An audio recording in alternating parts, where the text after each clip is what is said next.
बिस्मिल्लाहिर्रहमानिर्रहीम। मैंने कहा देखें आज फिर मैं कुछ ऐसा काम करूं जो आपके लिए सेहत के लिए भी अच्छा हो, लेकिन घर में कोई चीज़ अगर बची भी हो तो वो ज़ाया ना जाए, उसको हम इस्तेमाल कर लें। ये सबसे पहले मैंने 2 कप आटे के डाले हैं, जो भी आप आटा घर में खाते हैं, और उसके बाद 1 कप मैंने बेसन का डाला है। और ये मेरे पास बची हुई दाल थी, मैंने कहा इसको ज़ाया नहीं करते, मैंने इसको फ्रीज़ कर ली थी आप लोगों को दिखाने के लिए।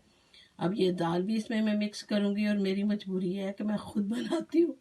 अब मेरे पास वो मैंने कोशिश की कि मैं अपने काम के लिए खामखा बच्ची को क्यों आप सादा उसको बेचारी को बोझ डालूँ, तो ये मैं खुद ही बना रही हूँ। तो अब आगे देखें कि जो चीज़ मैंने, ये दाल भी मैंने इसी में डालनी है। तो ये है कि मैं अब देखें कि कोशिश करती हूँ कि अगर डल गई तो ये चले, शुक्र अल्हम्दुलिल्लाह डल गई है ये। और अब इसके बाद जो है कि इसमें ये मैं जो सब मसाले डालूँगी, ये मैं आपको मसाले बता देती हूँ। सेकंड, सबसे पहले ये देखें मैंने इसमें ना कसूरी मेथी डाली है, फिर ये नमक है, नमक डालूँगी, और साबुत ज़ीरा है, इसको हाथ से थोड़ा सा मैं मसल लूँगी, वो डालूँगी। आगे सुरख मिर्च है, और फिर उसके बिस्मिल्लाहिर्रहमानिर्रहीम।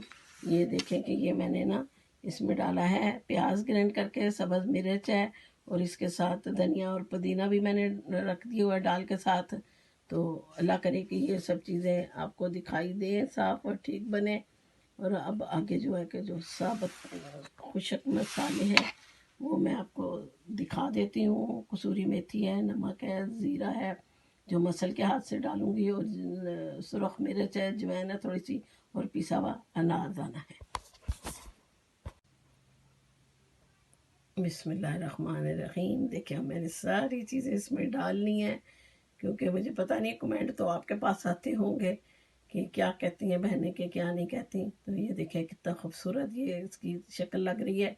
और ये मैं बताऊं कि ये शुगर के लिए, वैसे इंसान जो डाइट करता है उसके लिए भी ये बहुत अच्छी है। इसको हल्का सा घी लगा के बना सकती हैं पराठा, अगर जिसका दिल नहीं चाहता तो वो आराम से अपना खुशक रोटी बना के दही के साथ किसी तरीके से भी खा लें। अगर सर्दी है तो इसको चाय दूध पत्ती के साथ खा लें, अगर गर्मी है तो इसको जो है कि मीठी लस्सी जो हम लोग बनाते हैं उसके साथ खा लें। चलिए अब मैं आटा गूंद दूँगी, और आटा बिस्मिल्लाहिर्रहमानिर्रहीम। ये आटा गूंद के तैयार हो गया है। बस इस आटे को गूंदने का सिर्फ ये ध्यान रखना है कि पहले पानी नहीं डालना, पहले जो चीज़ें डली हुई हैं उसी से आटा गूंदना है। कोशिश करनी है फिर ज़रूरत पड़े तो उसको पानी से गूंदना है। और ये देखिए ये लगा फसल से रोटी मैंने तैयार कर ली है माशाल्लाह। ये मैंने घी लगा के बनाई है, और इसके साथ ही ये मैंने आपको खुशक रोटी भी दिखा दी है कि आप जिसका दिल चाहता है वो खुशक रोटी खाए, जिसका दिल चाहता है वो। और फिर ये है कि आपको जो है कि मैं अचार भी दिखाती हूँ, ज़रा तैयारी कर लो। बिस्मिल्लाहिर्रहमानिर्रहीम। ये देखें जो मैंने रोटी बनाई है उसके साथ मैं आपको अचार दिखा रही हूँ, जो मैंने अचार घर में तैयार किया है। आम का अचार जो है वो मैंने बाज़ार से ख़रीदा है। बाकी ये सब्ज़ मिर्चें, और इसको क्या कहते हैं, लीबियन को जैतून कहते हैं, वो ये शलजम साथ अब मैंने किए हुए हैं। ये गाजरें हैं, मूली हैं, और दरमियान में जो है कि ये नींबू है, नींबुओं को भी मैंने डाल के, और सुरख मिर्च डाल के, और ये सबसे करीब करके आपको दिखा रही हूँ। ये गोभी है, वो छोटी छोटी सी डाल के गोभी डाल के की हुई है। तो बाकी ये देखें कि ये फिर सब अपनी मर्जी से अचार जितना मर्जी पसंदीदा खाएं। अल्लाह मियाँ आपको सबको ये है कि जो भी नेमतें देता है अल्लाह ताला उसका शुक्र अदा करें हम लोग। अल्लाह ताला सबको रिज़्क़ है पाक और तैयब देता रहे खुदा ताला। और बाकी जो है कि अदरक लहसुन और जो है क्या कहते हैं प्याज का, वो मैंने अलग से आपको पहले एक दाल के साथ दिखा दिया था।